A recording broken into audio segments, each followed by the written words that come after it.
Semana passada nós começamos com um Coaches Clinic, boa direção de Robin van Doornstreek, que vem fora de Holanda, para se diferentes cursos, não? Onde nós TC2 com diferentes coaches, não, mas nós vamos para trás.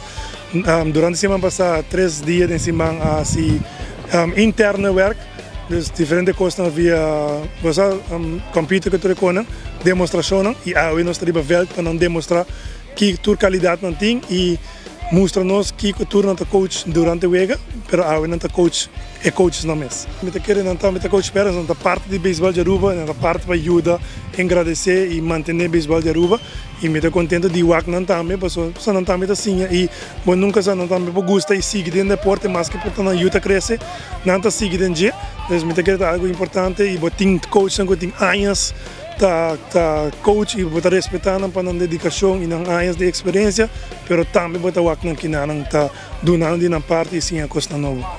Kijk, wat ik hier kom doen is eigenlijk de pitching coaches bekijken en helpen in hun programma. Ik kom ook hier de pitchers bekijken voor eventueel in het team te brengen voor Kingdom.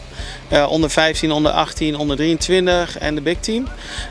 Maar nu heb ik gezegd ik wil wat terug doen voor de coaches. Vorig jaar gaf ik een presentatie en ze vroegen mij kun je ook zorgen voor een soort opleiding als coach. Dus ik heb thuis in Nederland gepraat en ze zeiden je mag de TC2 cursus hier geven. Dus de beginnende coaches hebben 3 presentaties gegeven, Odibert en ik. En daarbij hebben we bij hun wedstrijden gekeken en nu zijn ze zelf training aan het geven. En dan kunnen ze een certificaat mee halen. Het is een boa experiência. Het is algo hoop bom com o nosso time esteja também na Aruba.